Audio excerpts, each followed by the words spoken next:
Hey, what's up guys? Jeff Jorgensen here.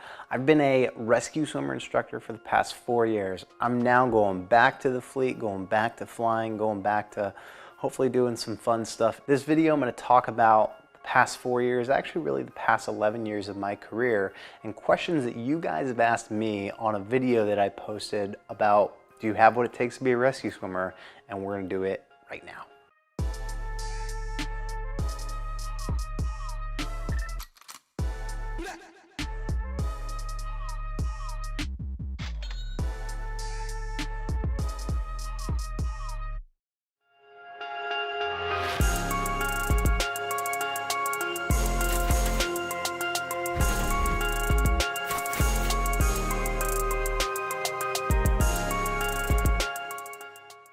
So I posted this video a couple months ago that went over simple rescue swimmer stuff as a little motivational video, and people really liked it. And a lot of you guys had some decent questions. I'm gonna go through some of the questions that you guys ask and expand more on those questions than the simple text or the message that I sent back to you. I have 2 videos, I'll link them above. The one that was the motivational video that I talked about earlier on, and the second one will be if you're afraid of water and you kind of don't know where to begin, check out the other video I'm going to link above as well. So let's get into this. Aaron writes, what's the difference between a rescue swimmer and a surface rescue swimmer? That is a really good question, and you know what's funny about it? There are people that are surface rescue swimmers that don't know that, and there are people that are aviation rescue swimmers that don't know that. So the past 4 years, like I said, I was a rescue swimmer instructor for Naval Aviation School's Command. No longer that, so I can kind of tell you guys a little bit about what's up with that. So you have 2 different facets within the Navy. You have what's called surface rescue swimmers, and then you have aviation rescue swimmers. Now, aviation rescue swimmers, their primary deployment platform, or their only really deployment platforms for entering the water as a rescue swimmer, is obviously a helicopter. So there's a lot of other stuff that goes into that I won't go to, but I'm going to focus more on the training here and the training differences. The surface side, it is what is called a collateral duty in the Navy. So it's not their primary job. Aviation side, it kind of is, not really. I'm not going to get too deep into that. For the surface side, it is definitely a collateral duty. It's just a secondary school that they go to. Every ship in the Navy needs at least 2 surface swimmers in order to deploy out to sea. Now, the training differences between the actual aviation rescue swimmers and surface rescue swimmers are very similar. The curriculums are all based off of Naval Aviation School's Command, and they create the curriculum for these courses. There are slight differences. Aviation rescue swimmers go through an extra week because we have to do overland search and rescue. Surface rescue swimmers, they get that week taken out, and there are certain physical things that they're not required to do. The key thing that I want to point out here is the moment a surface rescue swimmer and an aviation rescue swimmer enters the water, everything's almost exactly the same. As far as approaching survivors, working within the survivors, pulling them out of parachutes, disentangling them, putting them up in gear. The only thing that is really different when it comes to the water portion of it is exiting and entering the water. Aaron, thanks for that question. The next question is from Ryan. Ryan says, do rescue swimmers go into combat like in Iraq? Awesome question, Ryan. This, I'm gonna try and keep it simple, but it's really not that simple. So surface rescue swimmers, like I said, it is a collateral duty. They don't necessarily go into combat as a rescue swimmer. They can be stationed in places and in areas with people that don't deal with being a rescue swimmer that could potentially be in a combat situation. Now, that's all luck of the draw. Now, aviation rescue swimmers, it's a very, very interesting thing. So, perfect example, the squadron that I was at before, HSC 23, stands for Helo C Combat Squadron 23. Now, combat's in the name, why is that part of aviation rescue swimmers? So aviation rescue swimmer, like I said, is kind of a collateral duty. There's a whole different bunch of facets that we can do and different avenues and different qualifications that we have. One thing that we need to do is we need to be able to be qualified on crew served weapons, which is your standard civilians would call machine guns. You have the M240, which is a belt-fed machine gun, and then you have a GAU 21, which is belt-fed machine gun, which is a 50 cal one, a little bit bigger. But you have three main mission sets. You have personnel rescue, you have soft support, and then anti-surface warfare. These have changed in different ways, but all of those deal in a sense with combat. Personnel rescue is combat search and rescue. That deals with going and getting someone out, whether they go down, like in, for example, Vietnam, you had those people that were down behind enemy lines or down in a combat situation. We could potentially be tasked with going and extracting them with a ground rescue element, us being part of that ground rescue element. As being part of HSC 23, they had what was called the NAD. Now this is an Iraqi air ambulance, where they would go and fly people out of different situations, whether they were shot, whether there was stuff going on, but there was always the potentiality of flying into combat. It's important not to think of it as flying into combat, but no matter where you are, it's the potentiality of going into combat. Everyone kind of has the potential of being in a combat situation within the military. It's really a question of how many opportunities you have, or what is the likelihood of you being in combat. And a lot of that has to do with where you're at, what your mission sets are, and what you're qualified to do, and kind of the climate in that area.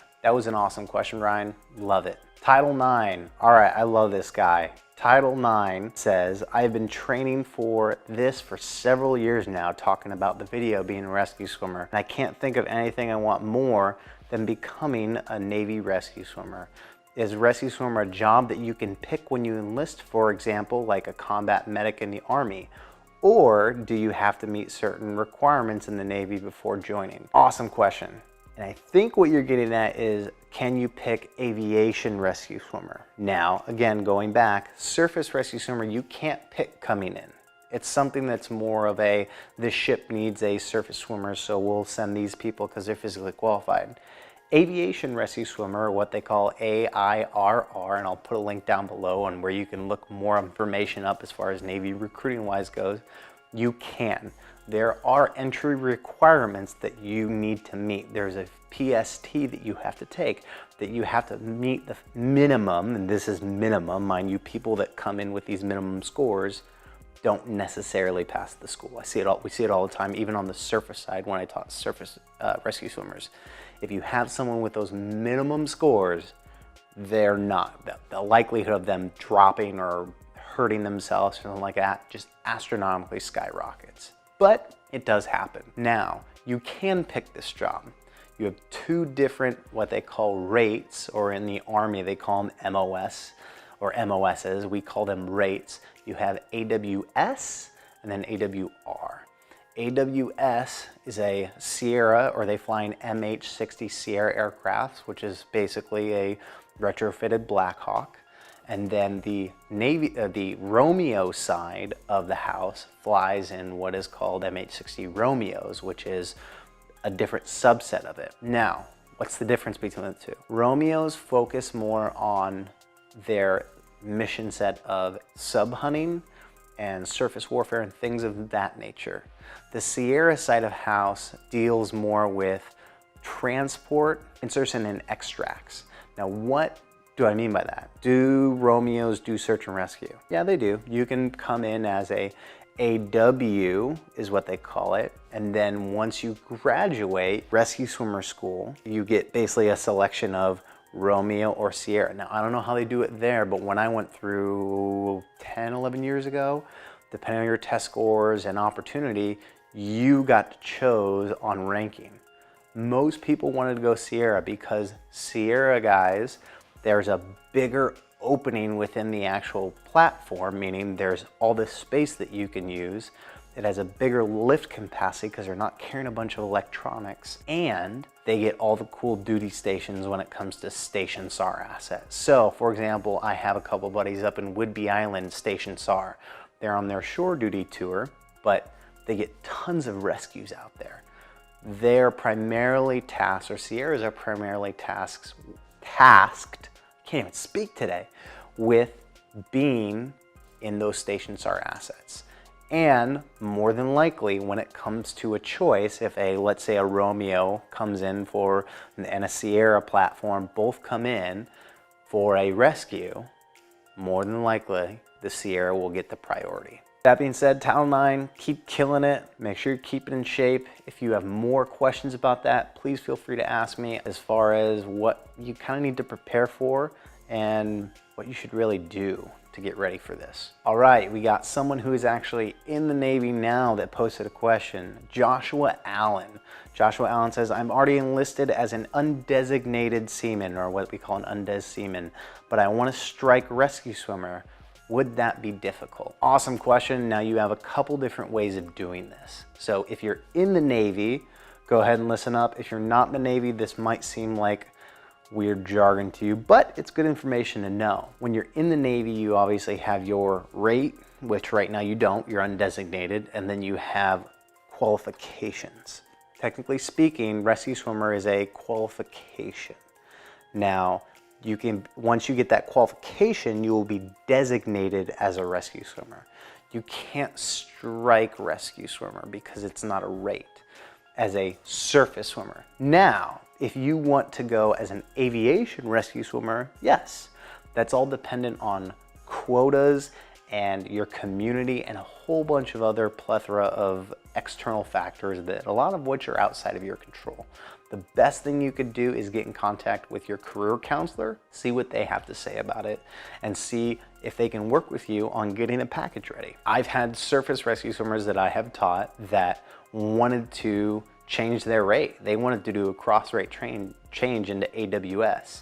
And I showed them the process of doing that and putting those steps in, taking the PST, getting their flight physical done, all of these things they need to do in order to go from a surface rescue swimmer to an aviation rescue swimmer. So that being said, it can be done. Okay, I'm totally gonna butcher your name here and I apologize ahead of time.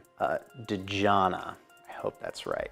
Dejana writes, can women become rescue swimmers? Yes, I've worked with both female surface rescue swimmers and I had a female aviation rescue swimmer at the last command I was at. There are rescue swimmers that are women and they're really good at their job. If you want to do it, highly recommend it. Get in shape. We always need to improve our community the best we can with people that are outside of our sphere of influence. All right, last but not least, we have Brittany. I think that's Brittany. Yep, Brittany. Really looking close for that. Do aviation rescue swimmers go through basic first like everyone, or do they start with water and land survival and flight safety? That is an awesome question. So yes, they do. You have to go through basic boot camp training. Okay, so what people consider basic, that 8 weeks, no matter if you come in the Navy, I don't care what you're doing, if you want to be a Navy SEAL, if you want to be a Navy diver, if you want to be a aviation rescue swimmer, if you just want to be a bosun's mate, you have to go through boot camp. You have to go through Navy boot camp. There's no ifs, ands, or buts about it. Once you make it through Navy boot camp, then if you were gone in with a contract to be an aviation rescue swimmer, you've passed the PST, you've got all those things, then you will go through what's called, and I'm kind of going to do the school breakdown here. You're going to go through what's called Aircrew School. This is basic fundamentals, making sure you're physiologically adapt to fly, meaning you don't throw up while you're flying.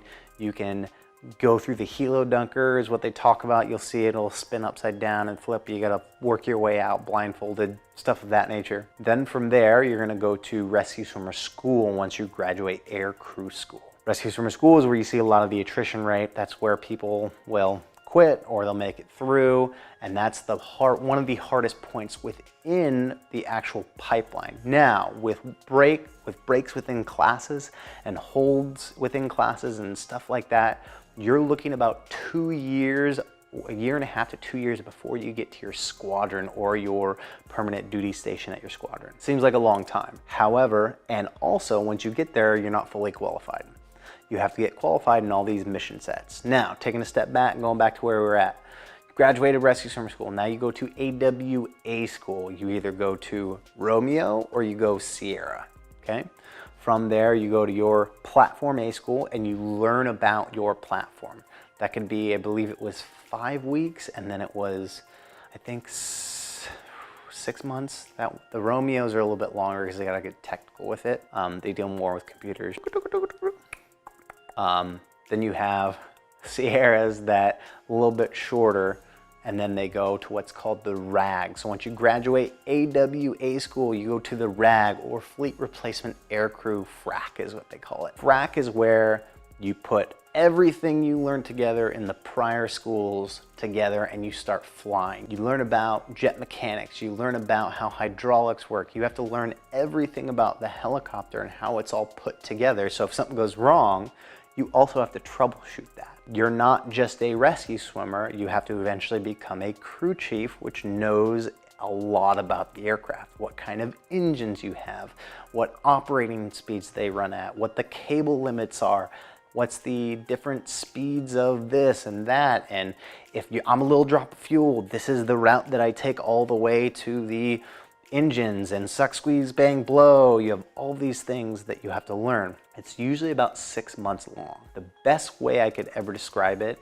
is you have someone teaching someone how to drive a boat while you have someone teaching someone else how to water ski.